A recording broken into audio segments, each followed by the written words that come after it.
Why the name the Zeitgeist Movement? As some might know, I'm a filmmaker and I've used that term, but it really has nothing to do with it. The term zeitgeist is defined as the general intellectual, moral, and cultural climate of an era. And of course, the term movement simply implies motion or change. So the Zeitgeist Movement, by definition, is an organization which seeks to change the dominant intellectual, moral, and cultural climate of a time, for reasons of which will be discussed in a moment. The movement was founded in 2008, and since that time it's gained over 500,000 subscribers with about 1,100 chapters across 70 countries in a very short period of time, in effect, which is quite impressive in my sense of history.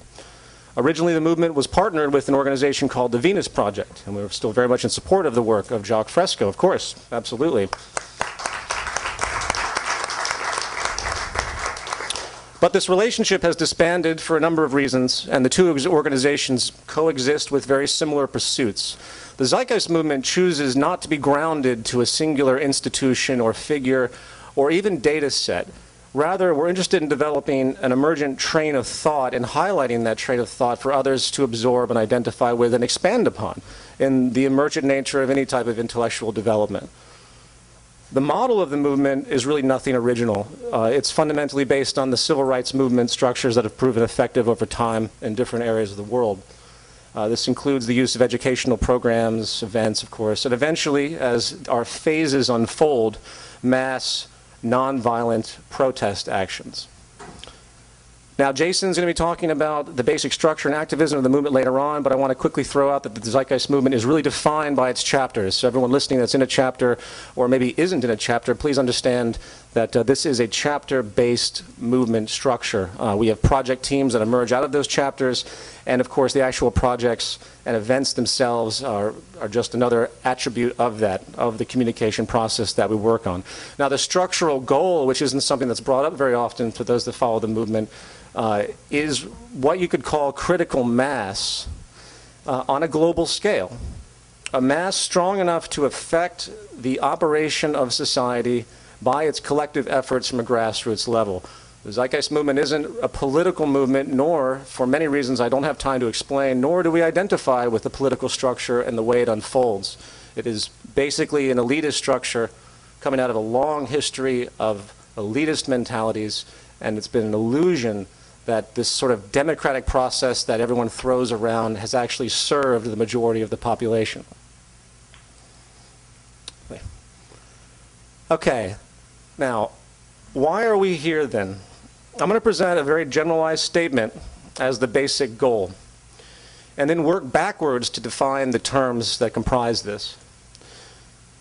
As stated, we seek an economic model, a new economic model, based not on the movement of money and the dynamics associated with such a system, but rather on truly objective, scientific resource management and allocation, strategically seeking to enable an equitable distribution of all goods and services to meet the needs of the entire global human population while ensuring maximum environmental sustainability over generational time.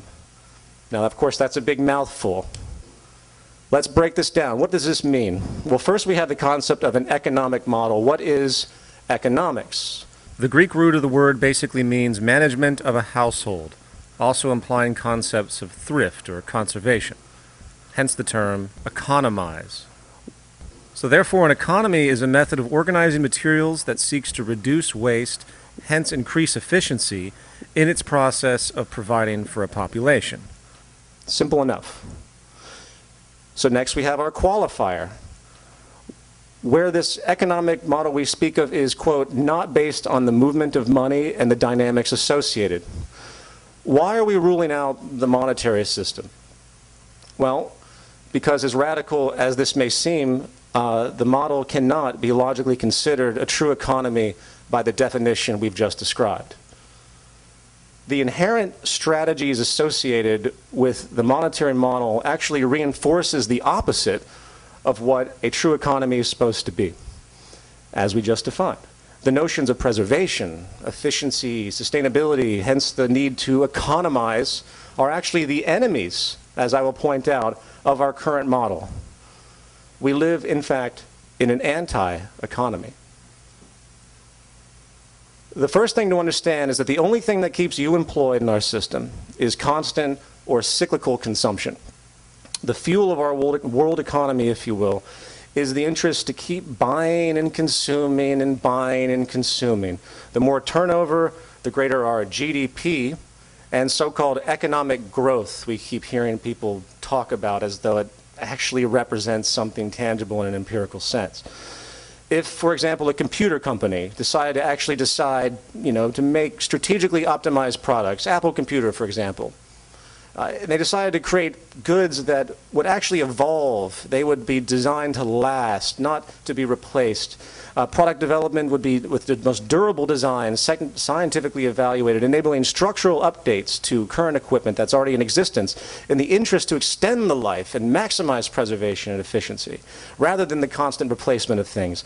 I can assure you that computer company would suffer tremendously in profit, not to mention the labor levels they have would drop substantially. This train of thought goes for all industries. In fact, I would say the core driving force of the system today is really inefficiency. Efficiency and sustainability are the enemies. And this issue is more apparent today than ever before because of the tremendous advancement in technology. When the monetary market exchange model, as we know it, began many, many centuries ago, this inefficiency that's inherent was masked by the fact that there was a great deal of raw human labor involved in the production of goods and services. Imagine the amount of time and energy it took for a farmer with a plow to plant and harvest without modern equipment we have today. When you compare the two, you begin to see something very interesting. What's happened essentially is that our technological ingenuity, our ability to create tools that help us to ease our labor and make our lives easier in abstraction, has shifted the tides, if you will, from people being actually required to do work to get the necessities of life in a very real, tangible, utilitarian way, to the existence of this advanced kind of automation society that we're harboring into, where we now have to invent arbitrary occupations over and over again, structurally purposeless jobs, in effect, if you're willing to take the time to see it, even though it's very hard when you're born into this to recognize them as such, just for the sake of monetary circulation alone. That's what is needed to keep this model going, and unfortunately, it's not working. We can't do it fast enough. So inefficiency in a broad scheme is now the current path, whether advertent or not, for keeping consumption and hence the system, outdated, archaic system, if you will, going. And it comes in many forms. Fortunately for the system itself, yet to our human and social detriment, inefficiency is built right in to the structure, as noted prior. Cost efficiency is defined as productive relative to the cost, or being effective without wasting expense. This modern economic concept based on money has nothing to do with materials, has nothing to do with design. It's about saving capital, not resources. This is a classic example of how our system is utterly decoupled from any natural state or processes. One of the most misleading statements about this capitalist system that we all share is the classic phrase you might have all heard in Economics 101, that the role is to produce the highest quality goods at the lowest possible prices.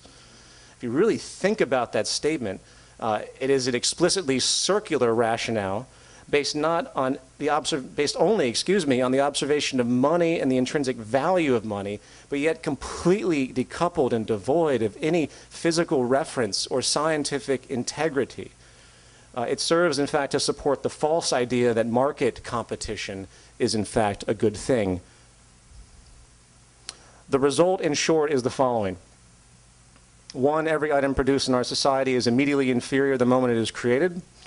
It is a mathematical impossibility to produce the most strategically conscious goods we can. The system simply will not allow it. The result is copious waste and pollution. The second consequence is that jobs will always be mechanized when it becomes cheaper than human labor. This is an ongoing, unstoppable process called technological unemployment and is currently reducing employment and purchasing power at an accelerating rate, even though very few people will ever have the nerve to talk about this in the economic or news media. And 3, environmental negligence is built in. It's constant.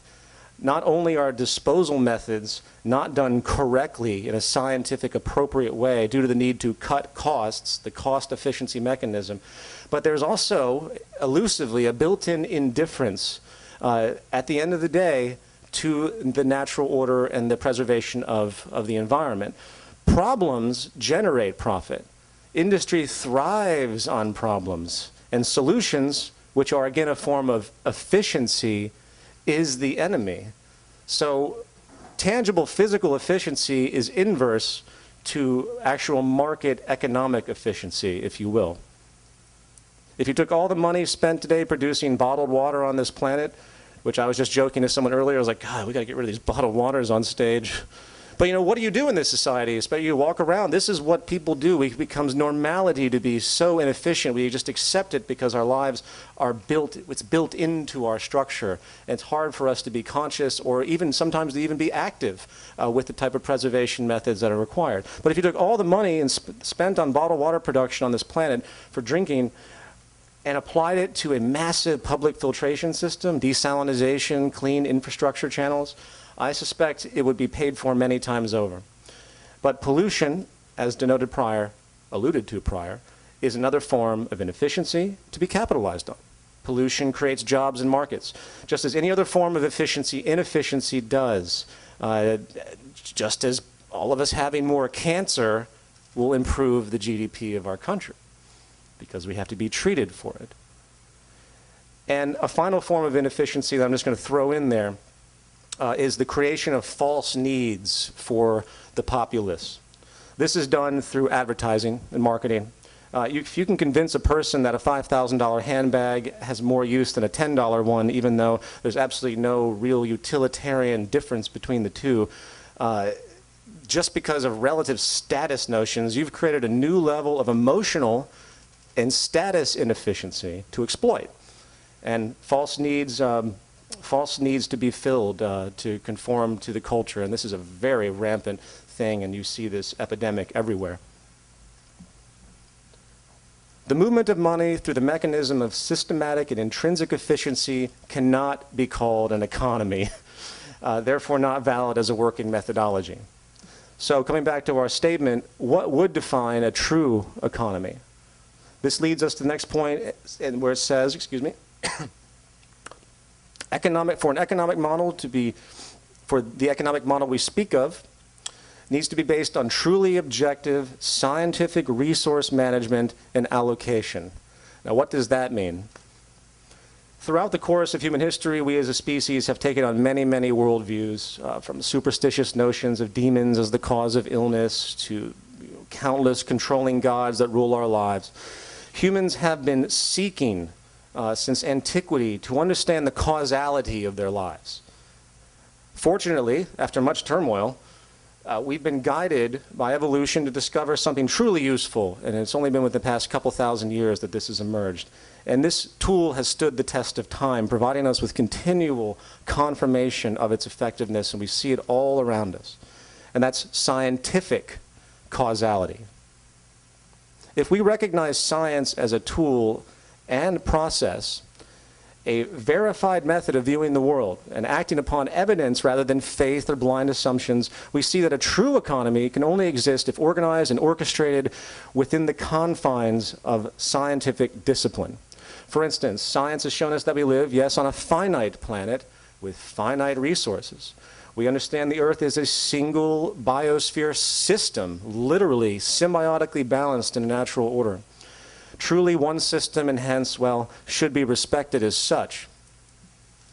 We understand that each one of our resources, the materials we use, have properties which are conducive to certain applications and simply not conducive to others.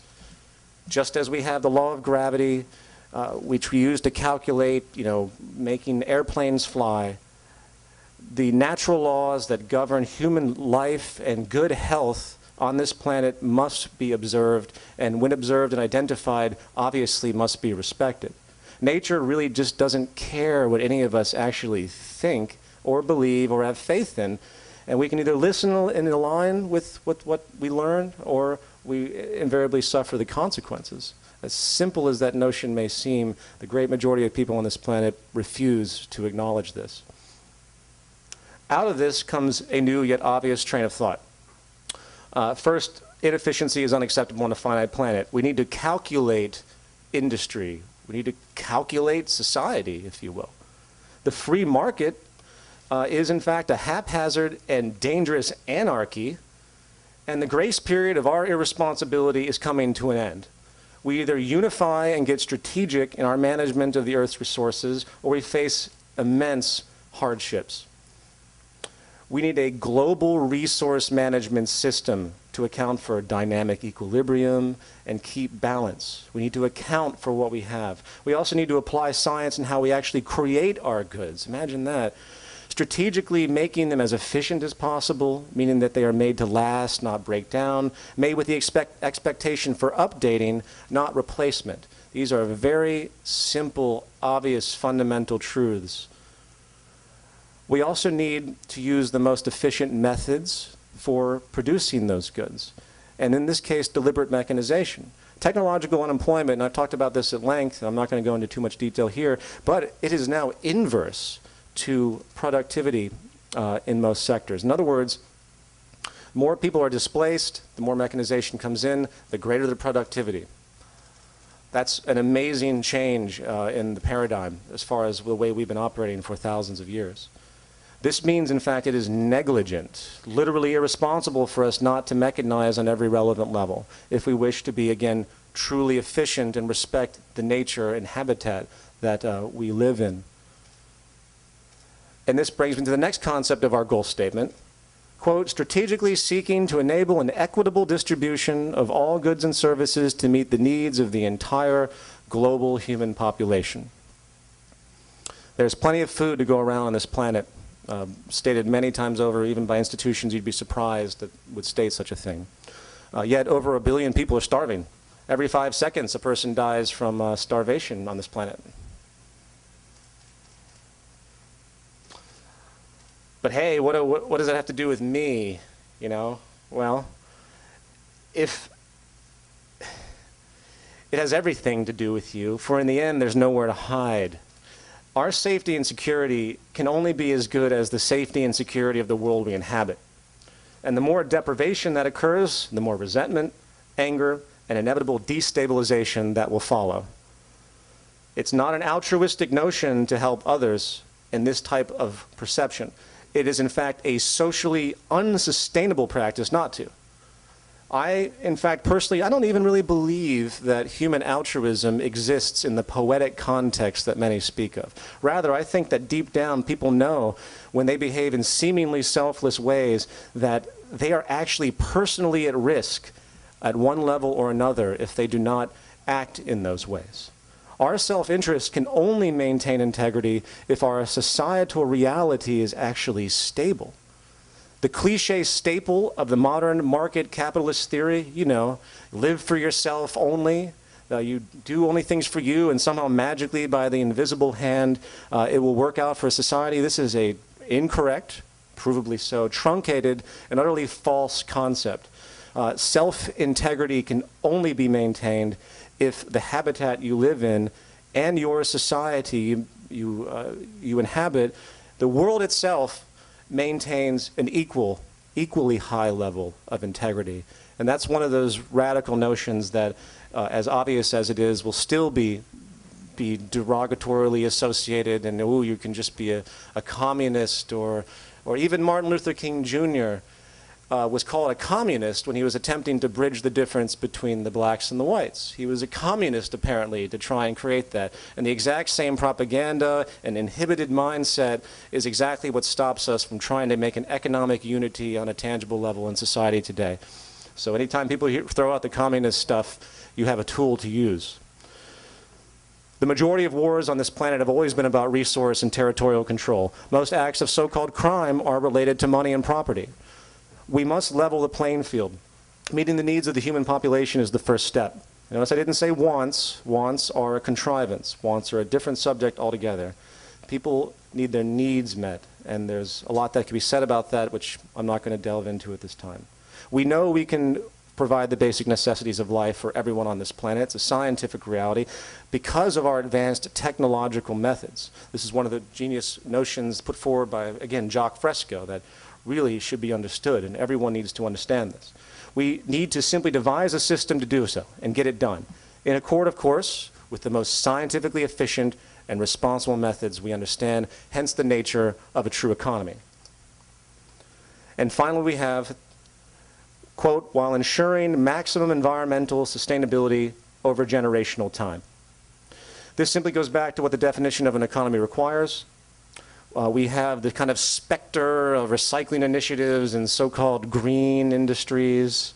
It's just a sad attempt at true ecological respect in a system that has no ecological respect and can't have any for it to operate.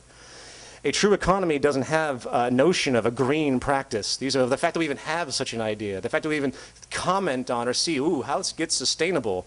That's a tremendous signpost of how far we've come. So a true economy doesn't utilize anything like, for example, recycling is an afterthought. No one's, even after all the years of our recycling practices, very few initiatives are made in the production capacity by industry to actually think ahead about this, because it isn't profitable for them to do so. The majority of goods have no capacity to be updated, computer enclosures. I can go on long tangents about very illogical, simple things that could be done to extend longevity, but again, it will bring down cyclical consumption, bring down the circulation of money, drop GDP, drop labor, etc. Recycling mechanisms, in other words, are going to be built in the future. They would have to be in the production phase. Landfills would be an anomaly, not normality. Now, to conclude my section of this meeting, let's quickly take a look at where we are now. What is the consequence of all this inefficiency that we speak of? Well, as much as I hate to say it, I would have to say that a society rests at the edge of a cliff with a gigantic abyss underneath. The consequences of the monetary market model are no longer mere inconveniences or theoretical assumptions put forward by people. We see what's happening now. It's a cancer that's slowly eroding the fabric of our stability. As many know, very briefly, money is made out of debt and interest is charged on that debt. Anyone familiar with banking or the stock market knows money is now treated as a commodity. In fact, it always was, but more so today than ever. And it's bought and sold. The profit generated by the sale of money comes from interest. However, unannounced to most, something you won't read in Time magazine or any economist manual, is that the interest money charged doesn't exist in the money supply. It's not there. There's only so much there. Every time they charge interest, that money has to come from somewhere. It has to come from more monetary creation, which guess what's loaned out at interest again. So there's always more outstanding interest than there is principal debt.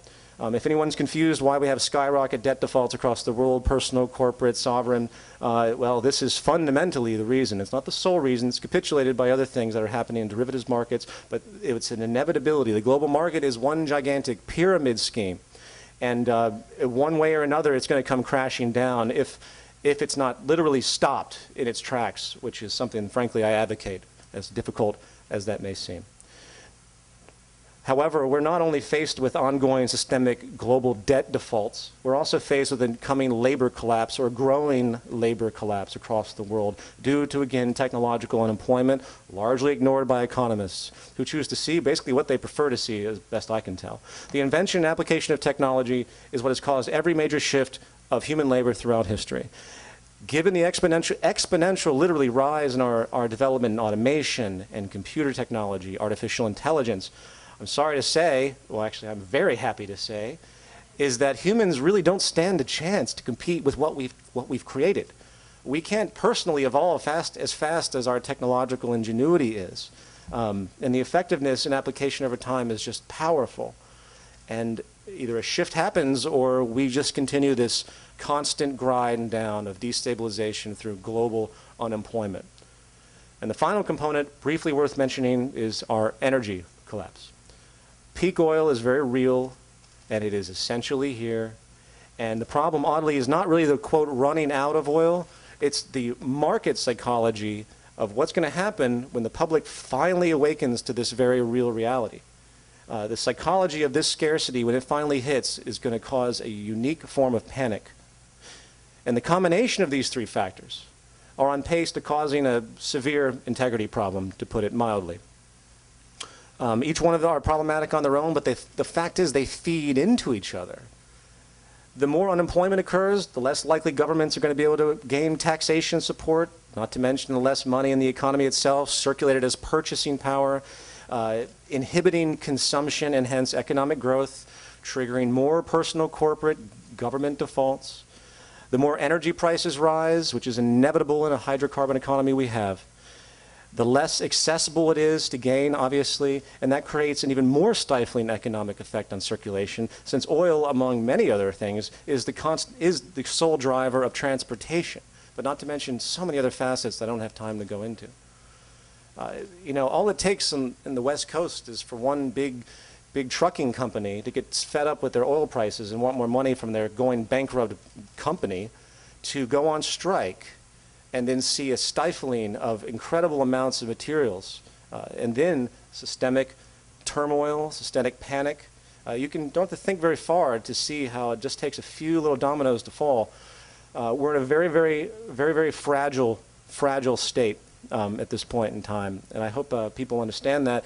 And this is precisely, in a nutshell, what the Zeitgeist movement hopes to counter and find a way to adapt before we meet the proverbial point of no return. So that concludes my general overview. Thank you. And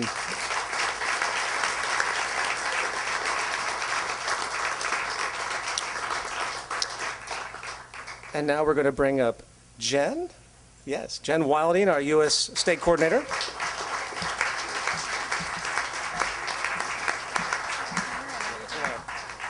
If you want to sit, or you can raise it, even though theoretically you should talk to both.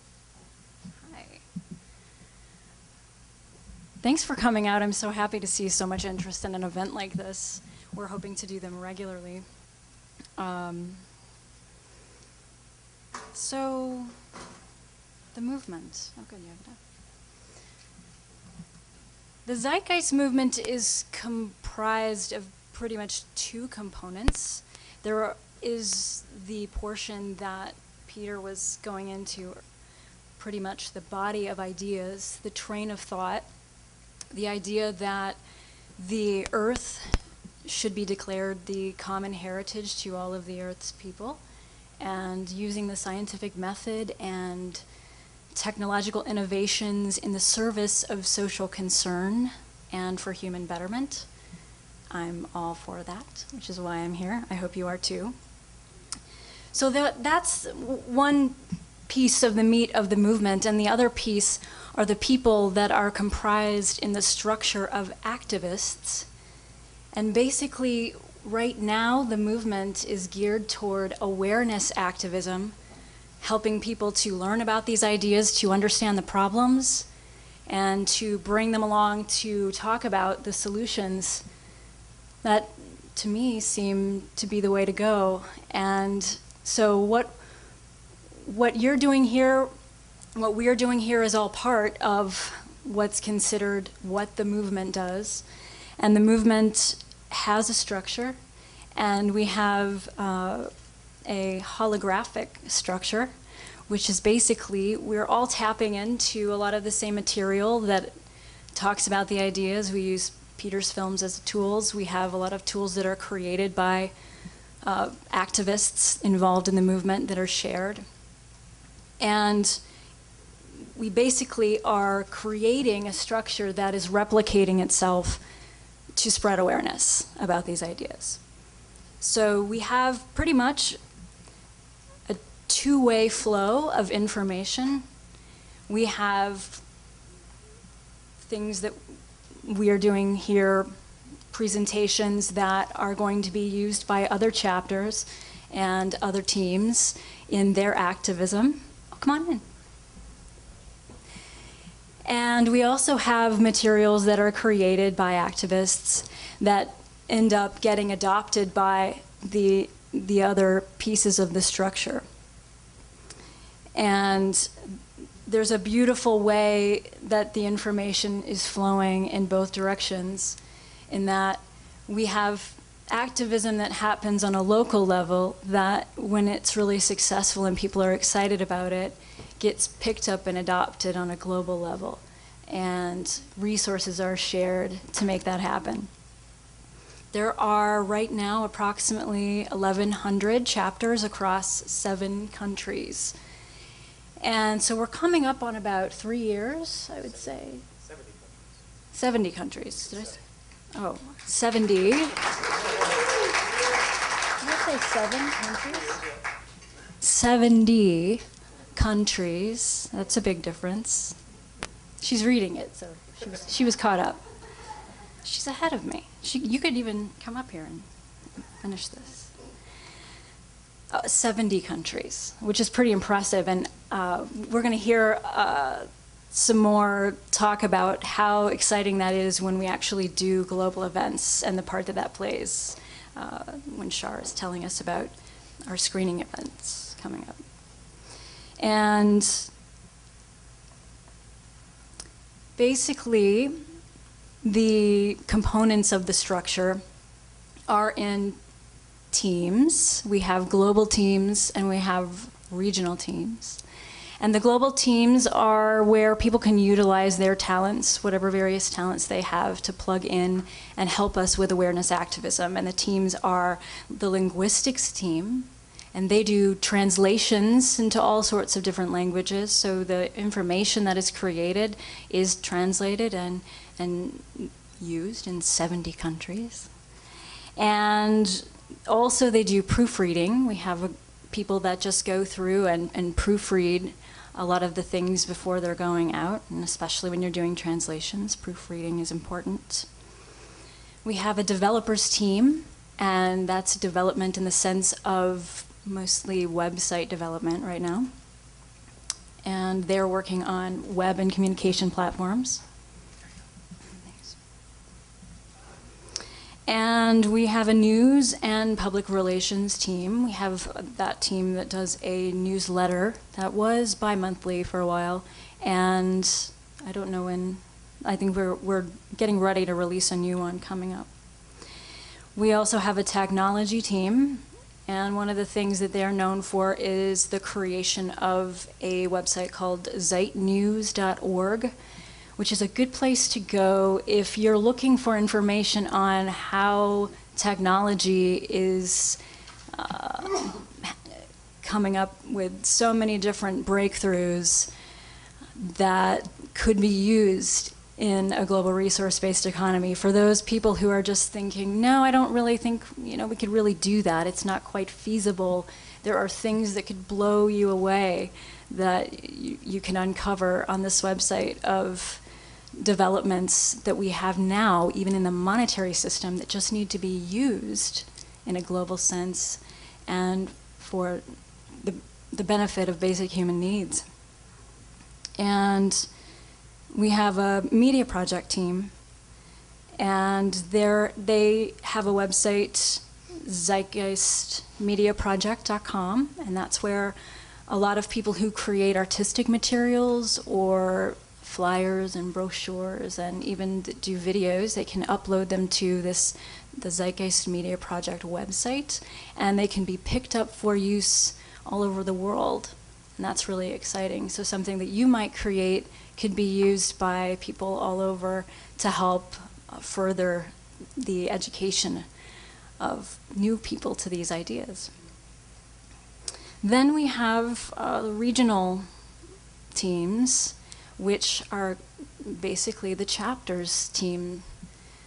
It is a team, but it is quite a bit of the expansiveness of the movement, of actually getting into your community and interacting with people on a local level about these ideas and being connected to the global sense, the global teams, and part of the global communication structure. So basically the chapters team is sort of the circulatory system of the movement in the flow of information. It's where people are getting together to volunteer, they're exchanging ideas, they're having meetings, and getting all on the same page so that we know what's happening globally. When we're having global events, we can do events all on the same day and know that they're being done in so many other countries at the same time and feel a part of something really big and getting bigger all the time. So with that, I would like to, well, I want to show you one thing that this is an image that is what I think of when I think of the chapter structure. And basically, it's sort of a communication network that branches out like the branches of a tree. So we're all rooted in the same values, and people who support these ideas have volunteered to be a part of this structure and to be a part of our efforts of activism and connect in the structure with other activists to educate their communities. And we're all connected in a sense of being on online platforms and having local interactions. And I'm going to introduce in a moment Jason Lord of the California chapter, who is going to continue with the discussion on what exactly a chapter is that would be, a part of this tree, a part of this living, breathing entity, and give you a little bit of background on what that's about, and hopefully encourage you to get involved with a local chapter, especially the Los Angeles chapter, if this is your area. And if you traveled in, thanks for doing that. There may be a chapter in your area, and we can get you connected with who may be close to you so you can be involved in that. So without further ado, Jason Lord.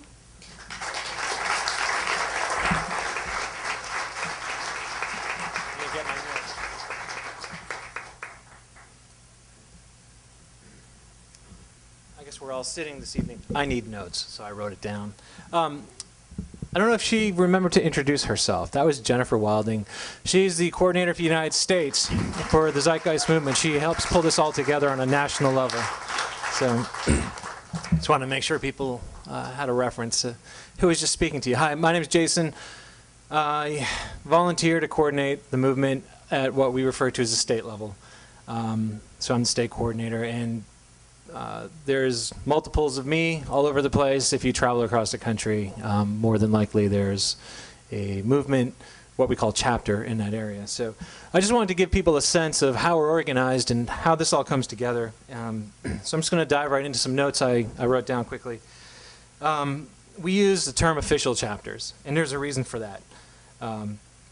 Official chapters are recognized as self-motivated groups of individuals that advocate and support the Zeitgeist Movement and the solutions proposed in our materials. The chapter structure consists of international, national, state, and local chapters. Los Angeles is a local chapter. Our structure is a communications network, which is worldwide.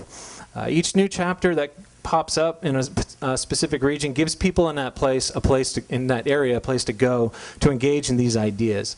At the moment, the movement's focus is on awareness activism of not only the movement's presence in the world, but also of the root causes to persistent social problems and a sustainable solution, which can be briefly named a resource-based economic model. And the chapters themselves are focused on on-the-ground awareness projects and social interactions in regards to this direction. This event is an example of that in action. Our greatest challenge isn't the technical application of the solutions that exist to create an access abundance for the world's populations. It is the value systems which are perpetuated by established institutions that comprise a large part of our society, namely the monetary, political, and religious establishments. The hardened value systems that are created are the most difficult for us to address. Someone I admire stated to me once that the truth isn't something that is told to you, it is something that you realize through taking in new information. The purpose of the chapters is to be holographic as a network and an on-the-ground and in-person presence, which takes on the task of engaging the public, inputting new information into the current value system, communicating with people as best we can so that the possibility of a sustainable world can exist beyond the ultimate decay of an overconsumption model such as we have right now. As noted before, our structure is holographic in the sense that each chapter contains the same information and the purpose of the movement itself, engaging in awareness activism in their region. Having organized in this way helps keep the internal noise of conflict and opinion to a minimum.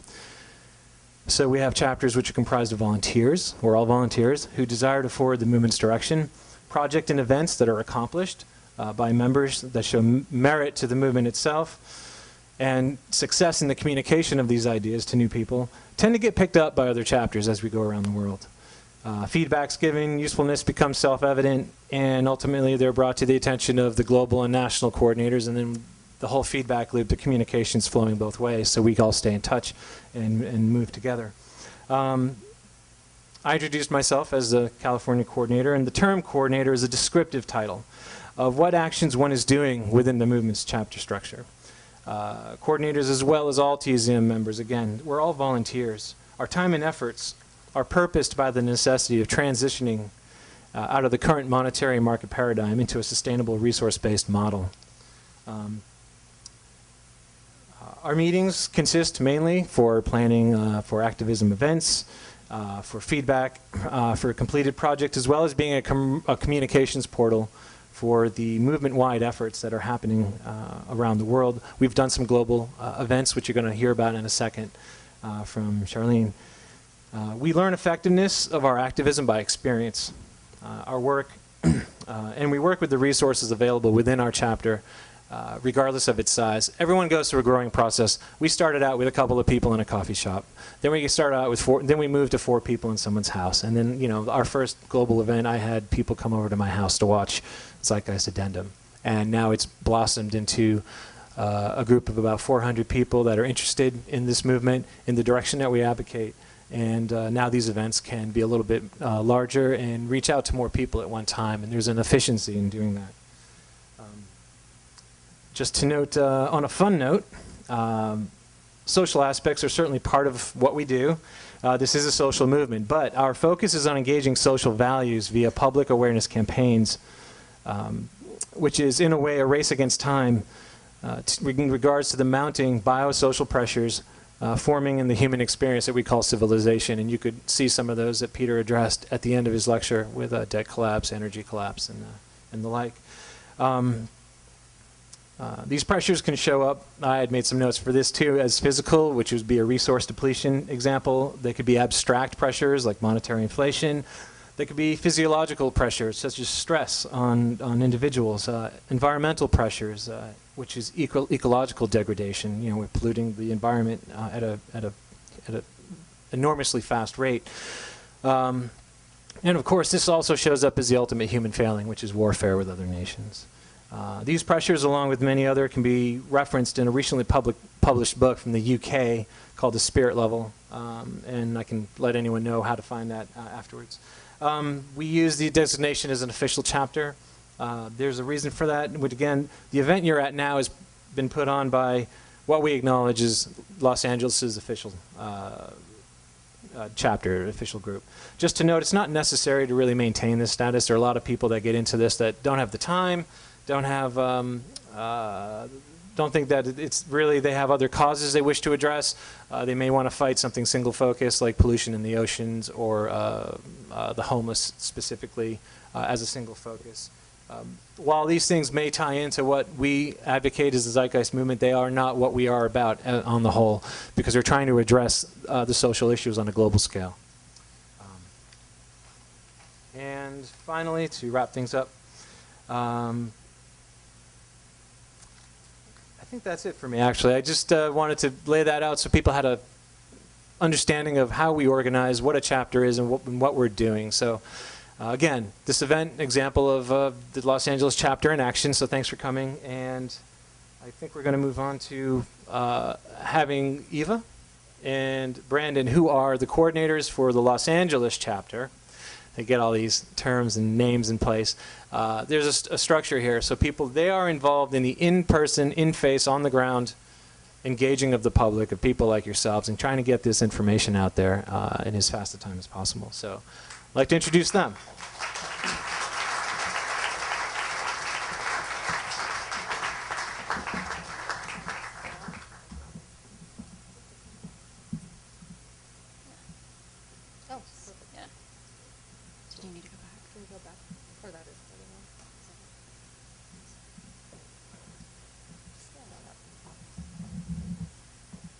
Hi, good evening. My name is Eva, and I am the Los Angeles coordinator along with Brandon here tonight. And again, thank you from the LA chapter as well. I had a series of notes as well of things I wanted to talk about, and most of it's been covered very thoroughly. So you'll hear the words such as efficiency, root cause, things such as this. Let me talk a little bit about my experience as someone being introduced initially a couple years ago through a friend, through a DVD, and then finding myself a year later coordinating the Los Angeles chapter. What the chapter really is at this level as a local chapter is where we get an opportunity to actually put into action the goals and tenets and the ideas that have been presented. Now that's kind of a big stretch because everyone kind of shows up with their own idea of what that's supposed to look like. So as a coordinator, what we do is we facilitate those ideas, showing up at the table, your idea, your project, and seeing how far we can go with it. We've had projects such as the Z-Day, which is a global project that we had at the Convention Center recently. We assisted with Zeitgeist moving forward as far as that being a global release. We're pretty much up to whatever anybody shows up with. But there's a certain amount of personal education that goes along with this. I've heard quite often it was like all the pieces were there, and when I saw the movie, someone put it together to me. That application of putting that together, that learning, never stops. And that's one of the things when you become, or when I became active in the movement, I had the ability to further. What I'm saying is, these are ideas that are presented, and you may agree, some, all. I had some I put on the back shelf and waited till I had a better understanding of the terminology and uses, and really actually just looked at the world around me to see, well, maybe that is a correct interpretation. Maybe I need to just shift and look. We're not here to try to convert or convince. We're presenting information that gives you a better tool to look at the world as it is. Okay, and what does that mean, as it is? That's something that you yourself have to determine, and that is one of the things I highly value, is your individual ability as well as mine. And to come to an agreement and then actually take action on this, to me, that is what we do. We've had many opportunities, Brandon and I, out on the streets. Brandon is one of those hardcore, we'll go up to complete strangers and just start a conversation about the movement. I'm one of those people that goes up, how's your day going? Standing in the grocery line, there's 50 of us, right? One cashier. You get kind of tired of this. And I kind of work my way into that conversation. So this is a great place to start. It's because it is local. We're in your neighborhood. And if we're not, we'll come visit you and we'll assist. That's part of what we do at a local chapter. That's part of our commitment. It's a personal commitment. That's not everyone's commitment. But how else are we going to get the word out there? How else are we going to have these discussions? How else are we going to flesh all this out? How else are we going to learn this? Our ideas abound as well, whether they're workshops for understanding the material or presenting the material or understanding, fallacies when they're presented. How do you deal with someone when they're just up in your face and, just won't have anything you have to say, listen to? All of it's okay. That's a big part of it. We've been so conditioned to think that things aren't okay with us and there must be something I'm doing wrong. This is an opportunity basically to step back, relax, take a look at the world in a different viewpoint. Take your time with it. Engage with like-minded people. Have an opportunity basically to kind of redesign your life and with it the world. The whole humor aspect of changing the world to me isn't humorous any longer. It seemed at some distant point, yeah, okay, one person changing the world. That's not how it's going to work. What it is one person willing to look at things differently, willing to change their mind, willing to look at things a little bit differently. It is a step-by-step process. Now, this step-by-step process, I'm going to let Brandon talk about a little bit more in the most literal sense of what we physically are doing out in the real world. Brandon?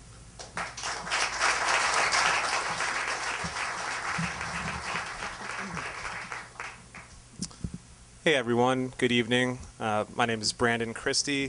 I coordinate the LA chapter with Eva, and I'm going to do a quick rundown of what the activism is like for the Los Angeles chapter and in the movement in general.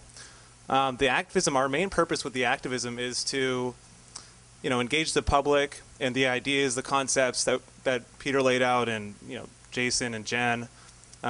It's the logic and the reasoning behind that lies at the core of our communications, which is sustainability and peaceful coexistence and the world working together as a whole to benefit the integrity of the whole and adapting and being emergent to the best way, the best methods of, what we know of, and hopefully these, concepts become a major part of the culture. So that's really at the end of the day what the activism is about. This picture up here is, we do a lot of different things. This is a picture of us at UCLA, and one of our main things is to have discussions. So we hand out materials, obviously information. We're an educational movement. I'm sure you heard that before. We're really focused on awareness. So we talk about things with people. That's one of the main things we do, is to discuss and at the very least get people thinking in that direction. And the idea here is that a critical mass or a massive movement worldwide will kind of take to this, and a lot can happen at that point when we get, massive, dedicated, committed, determined movement behind this. So this is just one picture here. We do banner activism. I coordinate this thing called a banner project. I see some faces out here in the audience that have done that. We go over freeway bridges. We kind of display these massive banners. Actually, you can see one right over there. We display them over freeway bridges. Hundreds of people see those when they drive underneath the freeway bridge. We go to busy intersections because sometimes we get kicked off the freeway bridges. Busy intersections. We go to. So also we do this thing where there's this California statewide coordinated effort where because a lot of the chapters in California actually have banners, and we all kind of go out on the same day and just display them, and it's a building kind of a thing where more and more chapters start to do it, and it makes more of an impact, more of a message out there. So the banner project's always fun to get out there and talk to people, because it sparks discussion, it sparks conversation, and people, when they see it, they eventually look into it. So the colleges here, we're trying to get into the colleges and speak and attend events. We also, speaking of events, we also do sustainability events, about green festivals and energy. We're trying to be everywhere because this movement touches, every subject out there. There's nothing that it doesn't relate to. So we're trying to be everywhere. We're going to be at the Abbott Kinney Festival in September, and we've let's see, am I leaving anything out as far as events? We do screenings. This is an event right here, and just to show you, to kind of describe what it's like to put on an event. It's booking the event, it's committing to a date, it's getting the team together, it's getting an RSVP function, it's promoting it, it's doing a webcast. So there's a lot to it, and this is all of a volunteer movement. Just goes to show how much we can actually do if we come together and work together as a chapter.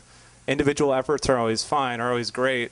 Putting a little, sliding a card in somewhere, a little Zeitgeist business card. But when you work together with a chapter, it really, it just makes more sense. It can make more of an impact.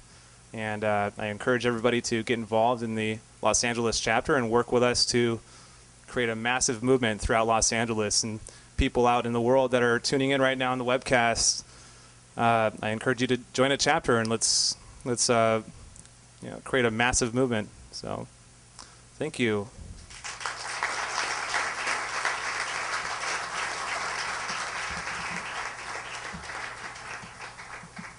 I just want to add one little thing to this before Shara steps up and talks about the global event coordination that she's been very active in. And that is, currently, you can go anywhere in the world and go to the zeitgeistmovement.com, and from there, go into your country, go into your state, and then find these local chapters. So that's why typically I don't talk about the LA chapter. We have URLs, we have all that good stuff, we have websites and stuff like that. But always look for the zeitgeistmovement.com, and then you can find us. Alrighty? Sure.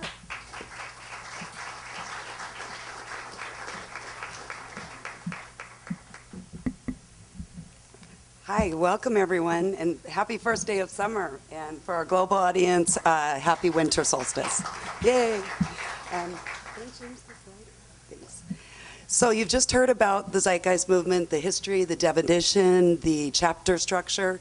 So I'm here to tell you about 4 events that we've done and are doing the rest of this year that illustrate how 2011 is really the year that the Zeitgeist movement flourished as an operational organization capable of pulling off simultaneously coordinated international, multi-country, multi-language, top-of-the-line, state-of-the-art productions.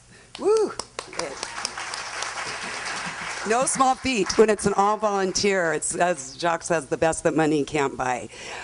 So we kicked off the year January 15th with Peter Joseph's third movie feature film, Zeitgeist Moving Forward, and that was premiered internationally in over 350 locations, over 60 countries, and over 30 languages. And tens of thousands of people saw the movie during the premiere. Again, you know, Hollywood would be impressed, the places we got in, you know, Singapore, Mongolia, Africa, we were all over the map. Every time zone brought us in. So that was a huge event. And then just 2 months later, we went into Z-Day, which is the, as they explained, the intellectual and educational event that's done annually.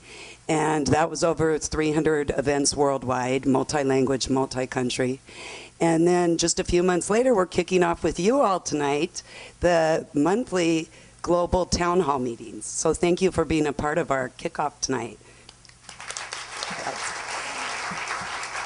And then finally, we're kicking off another new event in September. It's the, globally the weekend of September 9th through the 11th. And that's going to be the Zeitgeist Media Festival, which is going to be a different way to approach the public through the arts, music, dance, kind of bypassing the intellectual and going on the creative level, socially conscious art and music and dance. But that'll be at the Music Box in LA, Sunday, September 11th, and worldwide throughout the whole weekend.